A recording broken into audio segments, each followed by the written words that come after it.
Hi everyone, welcome back to Resin Art by Katharine. Creating two coasters today, and they turned out actually pretty good. I was surprised because of all the layers that I added on. But I'm noticing that if you mix the right type of colors, meaning if you combine maybe some alcohol inks because they tend to be translucent, as long as you don't use the opaque, and then maybe with one opaque or pigment and then a mica, you can get some pretty good effects, meaning you can still have your flower show through onto the other side. So I wanted to create layers and then design the flower pattern on top of all the colors I used. And like I said, I think combining the right type of pigments, meaning translucents with opaques, helps this technique work a bit more. It can be done with just straight pigments and a lot of opaques, just you don't want to make it so full around the coaster. You want to make it centered and then just not spread out so much so then it looks like a flower. I've done it both ways where I've shaped it and not shaped it, but kept it small. And it still works that way. But I find if you're using up the whole coaster, you want to combine the different pigments. So here I'm pouring in, it's a mixture of some black glass shards. I'll list everything below that I'm talking about. But I mix that with some hollow silver glitter. They're both by Dryer Days. I do have a 10% discount code for Katharine's shop. It excludes her Dryer Days monthly art boxes and her art, but you can use it towards anything in her shop, her molds, her colors, her glitters. I'm going to get more of this glitter, this hollow silver. It's so fine and so gorgeous, and it doesn't spread too much. It spreads just enough, and it's so fine that it doesn't look cheap. It doesn't make your pieces, her glitters don't make your pieces look cheap. You know how sometimes the glitters, I kind of shy away from the ones that have stars and just different like big there's some that just cheapens it, you know? The resin I'm using, it's by Sig Wong. I've used their alcohol inks and their pigments for a couple of years now. And I believe they had their own resin out, but it was only for jewelry. But they have regular resin. It's listed as a moderate viscosity, however, it works like a medium, so you've got a 40-minute working time. Actually, now it could have been the temperature because it did thicken up within the 40-minute time. However, last night when I was working with it, or not last night, when I was working with these coasters, and I did these a couple days ago, I was noticing even in the pastry bag, the resin wasn't, it was past 40 minutes by the time I was done with both of these, and it was still very workable. So anyways, to the colors. You can see all the colors that I have right there. What I poured in was that, is it blue-gray? Gray-blue. Gray-blue alcohol ink from Sig Wong. And I mixed it up in some resin. And then, you know, I wanted to create a pattern with the bottom one. The top one's going to be a bit more messy. Now you see me using the violet interference powder. Went in a square pattern. I wasn't sure how this was going to go, but I thought, why not? It's going to be shaped in the end. So I love the interference powders. They're from ColourPassion Art, and I get mine from Debbie with Duluc Art. I also have a 10% discount code you can use towards her products that she sells in her shop too. So the pastry bag that I have right there is only going to be used for the top coaster. The bottom, I'm using a stick. I'll be creating the petals once I'm done here with a stick. I think I'm getting ready to go in with the Mint Matte cream paste, which is by Dryer Days. A lot of her items, they say Color Joy Fluid Art. That is the same person. So if you see that, you can still purchase those items from Dryer Days. It's all her. And I have a 10% discount code too, which I'll list. I love this Mint Matte paste. It's a bit more runnier, I've noticed, when you go to mix up the jar. It's not runny, but it's not as thick as her other paste, like the black cherry, and I believe there's like a cool pink. I noticed some of them are a bit runnier. However, when you go to use them, they work beautiful. I love it. This one specifically, I love it. So like you said, just like you see, I'm just drawing in my petals.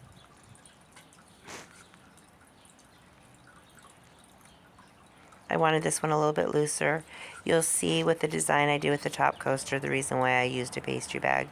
I wanted my shapes a little bit more defined.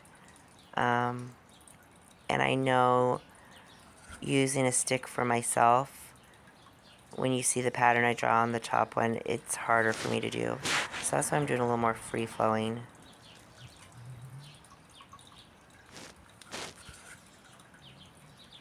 A little looser petal, which I kind of think I prefer more. Not kind of, I do prefer, actually.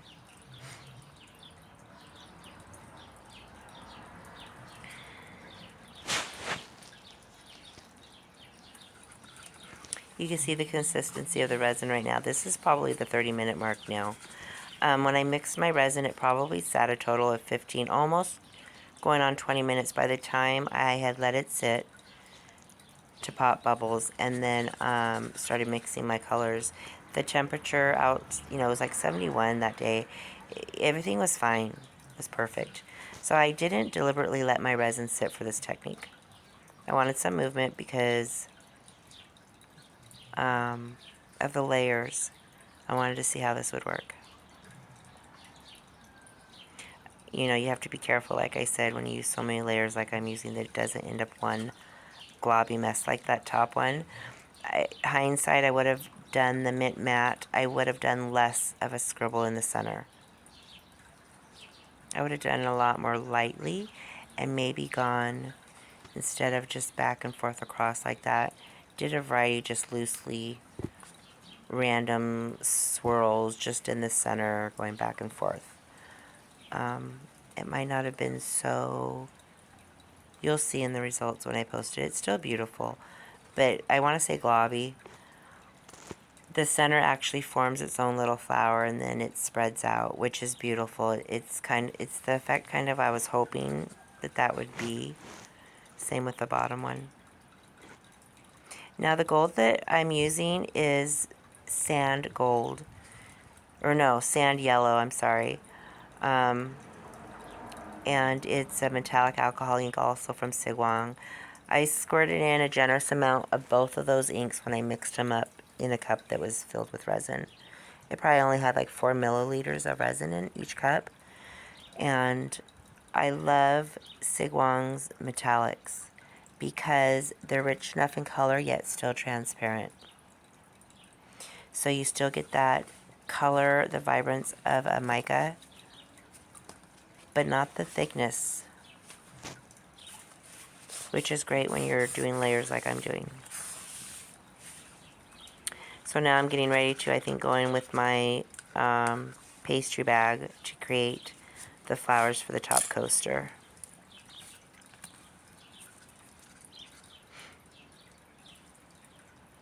Oh, that's where I have to add my white. I forgot.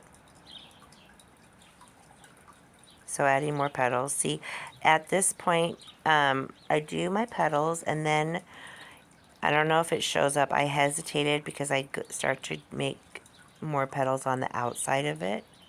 And I thought, oh goodness, Kathy, are you creating too much pigment here? Like, it's going to be too heavy. But it actually worked. I was only going to keep the white in the center.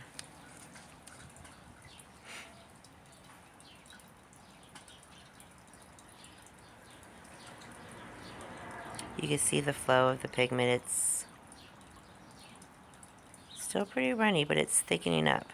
You can see it's at that stage, at that point where it's starting to thicken up a little bit more as I'm working.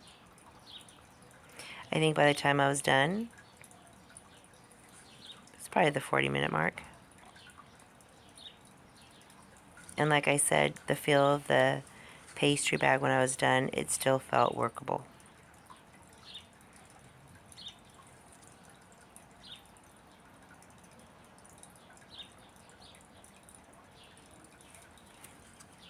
See, here I go adding more layers. But then again, if you think about it, I'm adding layers on top of that mint matte, which is like, it's a paste, it's an opaque paste. But then I've got the alcohol ink, which is a transparent, it's a metallic, that I had mixed up. So I was going over those. So it's not too heavy. But then when I go to add the petals on the outside, I remember looking at it afterwards thinking, oh goodness, did I do too much? So now it's just going to be me continuing with those petals, the scallop petals, all the way around. I go around twice, I believe, before I shape it. So I'm just going to be quiet. It's just going to be silence until I get to the next coaster and start creating with the pastry bag.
Okay, so pop some bubbles and then I'm going into shape.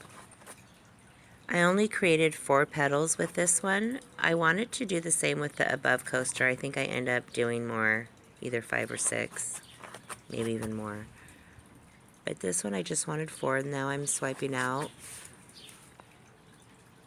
Not all the way dragging from the center, but almost up to the tip of the clear, and then dragging it out. And now that one's done. I don't believe I swirl the center.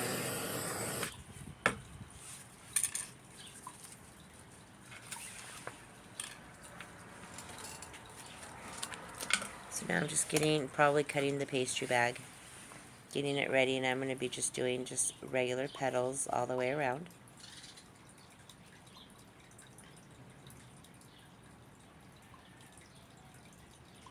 Resin felt really workable still in the pastry bag. This is probably the 40-minute mark now.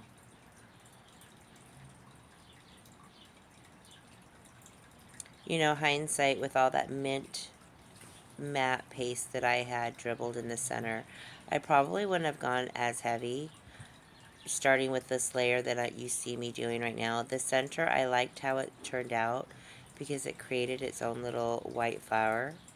However, I think it was just too much. I mean, I really like how it turned out, and it still looks like a flower, not like a huge blobby mess. It held, or it took shape. It held its shape after I shaped it, but you know, you notice these things afterwards. A lot of times. I think I fixed one of those petals right there. I'd pull that line in. That's probably what did it right there. Adding those petals in the center. Maybe a bit too much. So you see where I kind of I wanted to go with 4 and then I mess up. Right here is where I mess up. So then I just tried to fix my mistake and just go in and just create more petals. And I should have pulled that one in over to the right. I'm just now noticing that.